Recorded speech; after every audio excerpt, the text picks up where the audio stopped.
कि मेरे घर से चली जाओ। क्या भाई साहब, तुम मुझे बताओगे कि अपने घर में मैं क्या? एक मिनट। तुम्हारी जुर्रत कैसे हुई मेरे घर में आने की? जब मैं चल नहीं पा रही थी तो इससे मेरा हाथ थाम लिया। मैं बताता हूँ अपना घर। हाथ पीछे। जब मेरे चारों तरफ अंधेरा था ना, तो ये रोशनी बनकर आया था। निकल जाओ मेरे घर से, वरना। ऊंची आवाज में बात नहीं करेंगे इंसान से। मैं अपने बाप के घर में आई हूँ, बल्कि अपने खुद के। इसने मुझे उस वक्त सहारा दिया जब मेरे अपने सगे भाई ने मेरा हाथ छोड़ दिया था। आप इससे उंगली भी नहीं लगा सकते, वरना। हिस्सा आपका, ये मेरा। अब नहीं कहिएगा। ये घर मेरे बाप ने आधा आधा तकसीम किया था ना, वो आधा। ड्रामा बस तेरा साथ हो में नेक्स्ट आप लोग देखेंगे कि अंसा कहती हुई नज़र आती है, अपने भाई के घर आती है और कहती है कि मुझे घर के अंदर आने दो, जबकि उसको भाई उसको रोकता है, कहता है तुम अब इस घर में कैसे आ सकती हो, मैं तुम्हें भी बताता हूँ।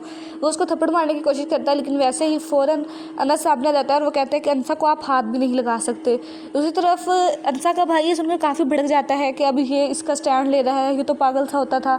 और अंसा भी उसको कहती है कि अगर तुमने अब कुछ भी किया तो मैं बर्दाश्त नहीं करूँगी, क्योंकि ये तुम्हारा घर नहीं बल्कि मेरा घर है। लेकिन फिर अंसा कहती है कि मेरे बाप ने घर आधा आधा किया था, तो आधा घर तुम्हारा हुआ और आधा मेरा। इसका ये मतलब नहीं है कि तुम ये सारा घर लेके बैठ जाओ और तुम मेरा आना जाना मना कर सकते हो। वैसे मेरी पर्सनली बात तो ये है कि इन दोनों का करैक्टर बहुत अच्छा पोर्ट्रे किया गया है। ये नहीं है कि दोनों ही निकम्मी हों, दोनों एक स्ट्रॉन्ग मैन है एंड वुमेन, जिनमें इतनी हिम्मत है कि वो बोल सकते हैं जस्टिस के ख़िलाफ़ और कोई भी बकवास चीज़ टॉलरेट नहीं करते। एंड उसके बाद अनस भी काफ़ी अच्छा रोल प्ले कर रहा है कि वो अंसा को उसके भाई से प्रोटेक्ट करने की ट्राई कर रहा है। एंड ऑनेस्टली जो अंसा है उसको किसी की नीड नहीं है कि कोई उसको प्रोटेक्ट करे, उसका करैक्टर इतना विजिबल दिखाया गया है, लेकिन फिर भी अनस ट्राई कर रहा है, काफ़ी अच्छी चीज़ है। वैसे अंसा का जो ब्रदर है वो काफ़ी कवर्ड है और वो तो बस वही करता है जो उसकी बीवी उसको करने को कह देती है। और अंसा इस ड्रामा में एक बॉस लड़ी का रोल प्ले कर रही है। वो शायान और उसकी फैमिली को तो वो फिक्स करेंगे ही करेंगी, लेकिन अब अनस जो है उसको फेक एआई वीडियो के बारे में पता चलना चाहिए ताकि वो अपनी बीवी की डिग्निटी के लिए भी स्टैंड ले सके। दूसरी तरफ वो दोनों एक दूसरे का स्टैंड ले रहे हैं, जो कि बहुत अच्छा रोल प्ले कर रहा है। और इसके भाई ने समझा था कि वो 4 दिन पिंडी चली जाएगी तो अंसा अपना हिस्सा छोड़ देगी, लेकिन ऐसा नहीं होने वाला। अंसा is back.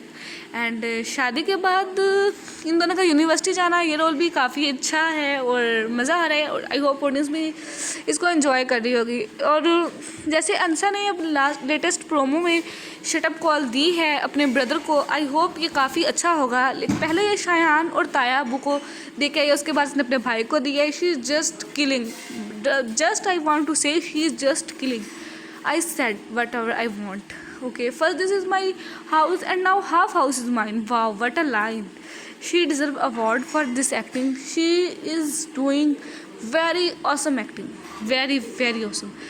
And I think मेरी पर्सनली एक राय है कि एक औरत के पास उसका डॉरी नहीं बल्कि अपना घर होना चाहिए, क्योंकि डॉरी तो वो होता है जो वो अगले घर ले जाती है, लेकिन उसका अपना घर होना लाजमी है।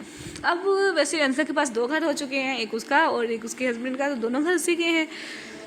वैसे अब जो फ़ाहम है ना, ये रियल विलन निकल आया है, क्योंकि जो भी शरीन के लिए लव था इसके दिल में, वो सारा कुछ नहीं था, जस्ट एक ट्रैप था शरीन को फंसाने का।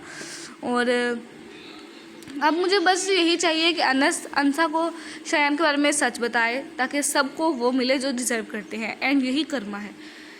एंड लेटेस्ट प्रोमो काफ़ी अच्छा था, जिसमें ऐसे लग रहा है कि दोबारा अंसा जमील बैक आ चुकी है। ये एक ब्लॉकबस्टर प्रोमो है और वो दोनों जैसे एक दूसरे को प्रोटेक्ट कर रहे हैं, वो बहुत अच्छी चीज़ दिखाई गई है इस प्रोमो में।